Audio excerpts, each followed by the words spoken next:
Hi, my name is Andre Anderson, and I am both the founder and the host of BSTL. What does BSTL stand for? It stands for Building Something That Lasts. And for those of you that would like to reach out and connect with me, organizations, nonprofit groups, churches, to get some help on the journey, my email is bstlinc21 at gmail.com. So I've added this bonus podcast because there are some individuals that have been saying, "Hey, Andre, what are the four C's?" And you know what? In the future, I know I'm going to be having to add a fifth C as this company begins to grow and morph and develop into its own machine.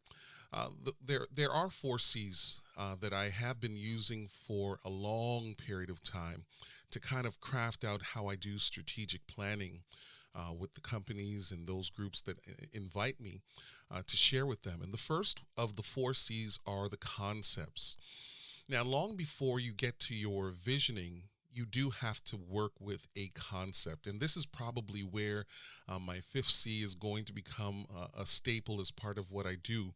And that fifth C would be culture. When you are working with the concept, long before you begin to talk about where am I going, what am I going to be doing in the future, not enough time is generally spent by organizations figuring out where are we, how did we get to where we are, why is it that we continue to be in this space, and some of that is overlapped between culture as well as the concept. Sometimes people have an idea of what the organization should look like, but really when you begin to put it out there, put it on paper, put your sticky notes and some things together, you begin to realize it sounded like a really good idea when I had it in my mind, or even based on what we've done historically. But the reality is, your concept is the thing that helps you to understand why you have been doing a certain thing a certain kind of way. And in order for you to now shift and move forward, you've got to move some of those pieces around so that your concept makes sense. What am I trying to do here? And of course, some people might say, well, that sounds like visioning, Andre. No, no, no, it's not. Because remember, for most people, you're already walking into something. You're walking into a culture that has both spoken and unspoken rules, written and unwritten rules.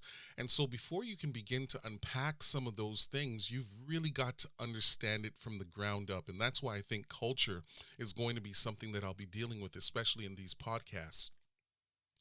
The second thing is create. Now, create is a not just an important thing, but it's the thing that gets the creative juices going.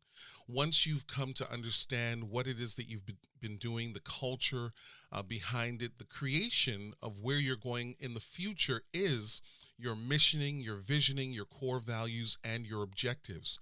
And of course, everybody knows that with your objectives, you've got to put some timelines and dollar stamps with it, right? So you can have a great idea all you want, but when you put it together and you realize, hey, this is going to cost me, $10,000, $20,000 in order to do this one little thing, then you realize, whoa, I got to make sure that this is going to have probably the greatest contribution to what I'm trying to do as I build and I develop and I grow. So the second C, which is create, this is the stage of strategic planning whereby we are looking at the mission, the vision, the core values, the objectives, and then also we're going to try and do some things where we can put some timestamps on to make sure that we have some forward momentum.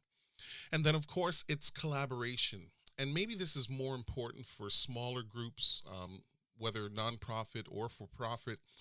Sometimes what ends up happening is that within the creation portion of the overall plan, so much time is spent insulated that at times I believe individuals forget that you have to create a community that you are working with to ensure that you can follow all the way through. Now, one of the things I admit, and I'm doing this completely transparently so that you understand I'm not just talking about it, it's what I do.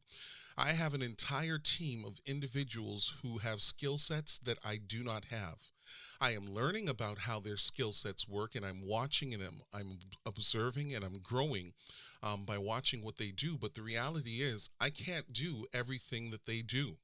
And so the collaborative piece is important because you want to be able to put together a team of individuals who are complementary to what you are doing.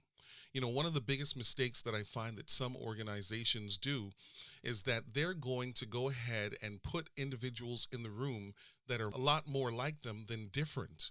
And so what ends up happening is you have some blind spots, you have some weaknesses that you may not be able to overcome because at the end of the day, you've got a bunch of people in the room that think like you, act like you, implement like you, and they also have their weaknesses just like you.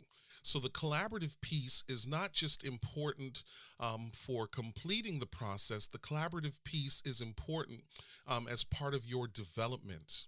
And of course, now to the fourth C, this is complete. Now, I think the hardest part about being a business is putting your idea out there for others to critique and or to criticize. But as part of being a part of the BSTL community, it is important that you get to the completion stage. You've got to put it all together and be willing to put your signature on it and say, this is who I am and I believe in this product.